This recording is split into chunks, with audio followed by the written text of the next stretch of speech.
आप सीमा हैदर के व्यक्तित्व से ये जानिए कि वो कितनी पराक्रमी है कि वो डंके की चोट पे इंटरव्यू दे रही है। आप दिनेश बाबू एक अप्लाई कर दीजिए कि आप पाकिस्तान भ्रमण के लिए जाना चाहते हैं। आप जानते हैं आपको तमाम ऐसे मुल्कों का वीजा आसानी से मिल सकता है, लेकिन पाकिस्तान का वीजा पाने में आपको नाकों चबाने पड़ेंगे।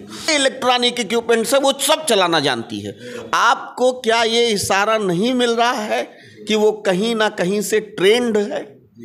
और सोचिए कि ये अंधभक्ति में इस तरह इस देश में माहौल बना हुआ है कि ऐसा लग रहा है कि जैसे देवी सरस्वती आ गई है हिंदुस्तान में। ऐसे दौर में जब भारत की तमाम तरीके की सुरक्षा कमियों की वजह से एक बड़ा हादसा, जिस जवानों की शहादत पर यह सरकार दोबारा सत्ता में आई थी, ताबूत घुमा घुमा के पूरे देश में, आज तक उसकी जांच रिपोर्ट नहीं आई। सीमा हैदर पूरे हिंदुस्तान का भ्रमण कर लेती है। बड़े बड़े भाजपाई यशस्वी प्रधानमंत्री के कर्तव्य बताते हैं कि वो बहू आ गई है। आप अपने यहाँ की बहुओं की कदर नहीं कर सकते, और पड़ोस से अगर कोई आ गया है सस्पेक्ट, जिसको मैं पूरी तरह से सस्पेक्ट बोलता हूं, उसके लिए पलक पाउंडे बिछाए जा रहे हैं। सीमा हैदर जैसी हजार आवे उनका स्वागत है, लेकिन वो पहले किस मंशा से आई हैं इसको तो स्पष्ट कर लिया जाए। आपराधिक कृत्य करते हुए कहीं से भाग कर आ जाना, बिना उस देश का कानून का सामना करे हुए, और उसके बाद अपने साथ चार और को ले आना और कहना क्या कि अब मैं भारत छोड़ के नहीं जाऊंगी। ज्योति मौर्य, आलोक मौर्य का एक मामला अभी थमा भी नहीं था, ट्रेंडिंग में था। एक नया मामला आ गया, सीमा हैदर।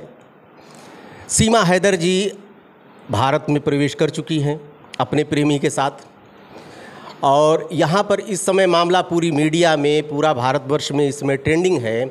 लोग ये जानना चाहते हैं इसका पहला ये क्या है मामला, इसके पूर्व में इस तरह के जो प्रयोग हुए थे पूरे देशों द्वारा, अन्य देशों द्वारा, आवाज़ जो हो रहा है, इसका क्या प्रभाव पड़ने वाला है। इन ढेर सारी बातों के लिए मैं आज बैठा हूँ हमारे आदर्शवादी कांग्रेस के पार्टी के राष्ट्रीय अध्यक्ष, वरिष्ठ अधिवक्ता, अंतर्राष्ट्रीय मामलों के जानकार बीडी त्रिपाठी, विजेंद्र त्रिपाठी जिनको कहते हैं, आपके साथ हूं। सर, सबसे पहले अयोध्या दर्पण में स्वागत है आपका। बहुत बहुत धन्यवाद, बहुत बहुत धन्यवाद पाठक जी। नई बहू आई है, जश्न का माहौल है और चारों तरफ जश्न ही, खुशी ही खुशी है, क्या कहना चाहें? दिनेश जी, आपने पहले ही कह दिया नई बहू आई है, तो अब हमको बहुत संयत होकर बोलना पड़ेगा। भारत में भारत की जो प्रवृत्ति है, जो यहाँ पर सनातन धर्मियों की अतिथि देवो भव वाली जो प्रवृत्ति है, उसमें वो बड़ी जल्दी नातों में गुथ बंध जाते हैं। लेकिन यहीं पर आप दूसरी तरफ देखें कि जब उनके पड़ोस में ही, उनके रिश्तेदार में ही कहीं कोई इस तरीके का मामला हो जाता है, तो क्या यह समाज उसी तरीका का व्यवहार करता है? मैं अपने घर में, बगल के घर में और मोहल्लों में तमाम जगह ऐसे मैं देखता हूँ जहाँ अंतर्जातीय विवाह हो रहे हैं, और वे लोग घर का रिकॉग्नाइजेशन पाने के लिए वर्षों तक तरसते हैं। और देखिए बड़ी मज़ेदार बात कि एक सस्पेक्ट, जिसको आप बहू कहेंगे, उसको मैं सस्पेक्ट कह रहा हूँ, एक सस्पेक्ट, वो भी एक ऐसे पड़ोसी देश से जिसका भारत के साथ कतई अच्छा संबंध नहीं है, वो किसी तरह से तमाम देशों में भ्रमण करते हुए यहाँ आती है, और यहाँ आने के बाद वो खुला ऐलान भी कर देती है कि हम कैसे आए, किस पर्पस से आए और क्या क्या है। और उसके बाद देखिए कि और लोग तो जाने दीजिए, आप जैसे विद्वानों के भी मुंह से निकलता है कि नई बहू आई है। मैं ये पूछना चाहता हूँ कि क्या जो ये अंतर्राष्ट्रीय मानक हैं एक देश से दूसरे देश की सीमा में प्रवेश करने का, जिसके लिए इस देश में दर्जन भर एजेंसियां काम कर रही हैं, उनके सुप्रीम बैठे हुए हैं जो अपने को चौकीदार कहते हैं, और उस चौकीदारी का या परिणाम है कि वो डंके की चोट पर आकर और भारत के बड़े बड़े नामचीन मीडिया घरानों में अपना इंटरव्यू दे रही है। आप ये बताएं कि एक ऐसे जगह से, वो बलूच है, उस लड़की के बारे में पता नहीं आपने कितनी जानकारी रखी है, पर सीमा हैदर मूलतः बलूच है और बलूचिस्तान से पाकिस्तान के कट्टर दुश्मनी वाले संबंध हैं, जबकि ये उन्हीं का प्रांत है। बलूचिस्तान से ईरान में संबंध गलत हैं।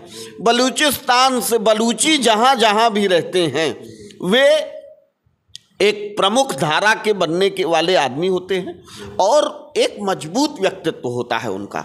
आप सीमा हैदर के व्यक्तित्व से ये जानिए कि वो कितनी पराक्रमी है कि वो डंके की चोट पे इंटरव्यू दे रही है। कल उसने अपना पता लिखवाया, किसका पता? उन्हीं सचिन का पता लिखवाया जिस सचिन के पास वो आई है।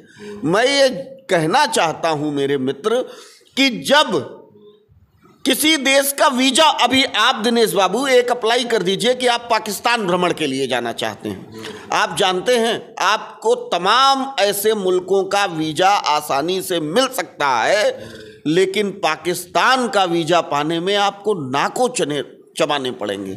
इसी तरीके से पाकिस्तानी तमाम, अभी अभी आप सीमा हैदर का नाम ले रहे हैं, आपको याद होगा एक बाइकर आया हुआ है पाकिस्तान से जो मोटरसाइकिल चला के आया हुआ है और उसने ये बताया कि मैं 7 दफ़े ट्राई कर चुका था तब जाके अब मेरा वीज़ा क्लियरेंस हुआ। और एक तरफ 4 बच्चे, उम्र 25 साल और 4 बच्चे, आप ये बताइए एजुकेशन के नाम पे वो बताती है कि कक्षा 5 पास है और बोलती है फर्राटेदार इंग्लिश। सारे इक्विपमेंट जो इलेक्ट्रॉनिक, वो भी घर से पढ़ी है। हाँ, वो जितने इलेक्ट्रॉनिक इक्विपमेंट्स है वो सब चलाना जानती है। आपको क्या ये इशारा नहीं मिल रहा है कि वो कहीं ना कहीं से ट्रेंड है? और सोचिए कि ये अंधभक्ति में इस तरह इस देश में माहौल बना हुआ है कि ऐसा लग रहा है कि जैसे देवी सरस्वती आ गई हैं हिंदुस्तान में और उनके लिए इतना इस्तकबाल किया। मेरा यह कतई नहीं कहना है कि हाँ जो है आने जाने में पाबंदियां हो जाएं या लोग मिलें ना जुलें ना, लेकिन इस तरह से एक ऐसे दौर में जब भारत की तमाम तरीके की सुरक्षा कमियों की वजह से एक बड़ा हादसा, अभी बहुत दिन नहीं हुआ है, आप भूल जाएं, मैं नहीं भूल सकता, पुलवामा जैसी घटना हुई है। क्या इस बात का अंदाजा लगाया जा सकता है कि ऐसे ही कोई आया होगा उस समय? आज तक सोचिए, जिस जवानों की शहादत पर यह सरकार दोबारा सत्ता में आई थी, ताबूत घुमा घुमा के पूरे देश में, आज तक उसकी जांच रिपोर्ट नहीं आई। ये कहते हैं कि आज तक इस सवाल का जवाब मिला ही नहीं कि 75 किलो आरडीएक्स उस जगह पे कैसे पहुंच गया था। एक सीमा हैदर पूरे हिंदुस्तान का भ्रमण कर लेती है। और भाई साहब, आप ही नहीं, बड़े बड़े भाजपाई यशस्वी प्रधानमंत्री के कर्तव्य बताते हैं कि वो बहू आ गई है। आप अपने यहाँ की बहुओं की कदर नहीं कर सकते और पड़ोस से अगर कोई आ गया है सस्पेक्ट, जिसको मैं पूरी तरह से सस्पेक्ट बोलता हूँ, उसके लिए पलक पाउंडे बिछाए जा रहे हैं। मेरा ये कहना है कि कम से कम जिस जगह पर मुल्क की बात आ जाए, मुल्क की सुरक्षा संरक्षा संप्रभुता की बात आ जाए, यार वहाँ तो थोड़ा कानूनी चीज़ों का पालन कर लिया जाए। सीमा हैदर जैसी 1000 आवें उनका स्वागत है, लेकिन वो पहले किस मंशा से आई हैं इसको तो स्पष्ट कर लिया जाए। आपराधिक कृत्य करते हुए कहीं से भाग कर आ जाना, बिना उस देश का कानून का सामना करे हुए, और उसके बाद अपने साथ 4 और को ले आना और कहना क्या कि अब मैं भारत छोड़ के नहीं जाऊंगी। तो भैया बगल में अभी वहाँ मचा हुआ है रार, म्यांमार में, वो थमा नहीं है। वहाँ वालों को आप खिला पिला पहना नहीं पा रहे हैं। और चले आइए, पाकिस्तान से अभी कुछ फैमिलीज आई थी, उनके बारे में कोई हिसाब किताब नहीं हो पा रहा है, और आप एक पर्टिकुलर पर्सन को तुरंत आप नागरिकता भी दे देना चाहते हैं। मेरा ये कहना है मेरे मित्र, सारी चीज़ें ट्रांसपेरेंट दिखाई दें, ट्रांसपेरेंट रहें, तब तो इस देश का भविष्य सुरक्षित है। और अगर इस तरीके की आप जानते हैं, मुझे तो इसमें एक और साजिश नजर आती है। मुझे ये नजर आता है कि भारतीय जनमानस का जो सरोकार हो गया है, उसको बिल्कुल नए नए नाटक चाहिए देखने के लिए, नई नई फिल्में चाहिए। अब इस समय बड़े चौकीदार फ्रांस गए थे, राफेल की फाइलों का कुछ मामला था, और चुनाव आ रहा है, दिल्ली की बाढ़ संभाली नहीं जा रही है, मणिपुर जल रहा है, तो पता चला कि एक नया नाटक दे दो जिसमें पूरी जनता, पूरा देश सीमा हैदर पे जाके अटक जाए। अब देखिए कि ये नौटंकी किस तरह क्रिएट की गई है।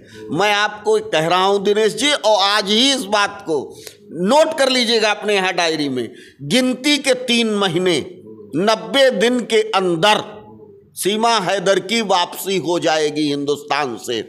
यह सरकार ये जानती है कि पासा गलत पड़ गया है, लेकिन अब निगले कि उगले, पहले उन्होंने उसको सर आंखों पे बैठा लिया, अब उसको दर्जा क्या दें? नागरिकता दे दें। अरे भाई, नागरिकता दे कैसे सकते हैं? नागरिकता दे देना क्या इतना आसान है? वो शरणार्थी है नहीं, वो शरणार्थी है नहीं। जिस मुल्क में शादी किया था वहां तलाक हुआ नहीं है।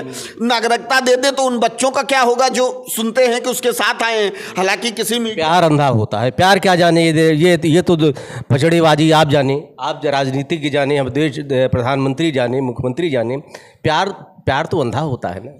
अरे प्यार अंधा होता है तो अपने पड़ोसी से करने लगो मेरे भैया। इसी देश में 22 करोड़ मुसलमान रह रहे हैं, उनसे आपका प्यार अंधा नहीं हो पा रहा है। जो आपके पड़ोस में बैठे हुए हैं, जिनको आपकी जरूरत है, उसमें आप अंधा नहीं हो पा रहे हैं। अपने घर में कि अगर किसी लड़के ने अंतरजातीय विवाह कर लिया है तो उसके प्यार को आप तवज्जो नहीं दे पा रहे हैं, और वहां वाले को आप बता रहे हैं प्यार अंधा होता है। तो माफ कीजिएगा, आपके लिए अंधा बंधा हो, मेरे लिए कोई चीज अंधा नहीं होती। भगवान ने 2 आंख दिया है, प्यार दिखाई देना चाहिए, इसको आप प्यार कहते हैं। मतलब इसमें भी राजनीतिक फायदा, नफा नुकसान देखा जा रहा है ना। ये बिल्कुल राजनीतिक फायदे नुकसान की बात ही है। रोज टीवी चैनल पे नई पटकथा लिखना है। कहां से आए आखिर इतनी कहानियां? देश को शुद्ध रूप से बनाना है बेवकूफ, देश को शुद्ध रूप से बरगलाए रखना है, ताकि वो ये ना जान पाए कि सस्ता पेट्रोल खरीदा तो जा रहा है रूस से, लेकिन भारतवासी को नहीं दिया जा रहा है, वो बगल के मुल्कों पर बेचा जा रहा है। जैसे ये ना इस पर ध्यान न जाने पाए कि 70 साल में जितना कर्जा हुआ था उतना अकेले 9 साल में हो चुका है। इस पर ध्यान न जाने पाए कि देश में एक ही राजनीतिक दल है जो 70% चंदा प्राप्त कर रहा है और बाकी लोगों को 30% में गुजारा करना पड़ा। तो रहे कि एक सानिया मिर्जा गई वहां से, एक आई, साथ में 4 बच्चे भी आ गए।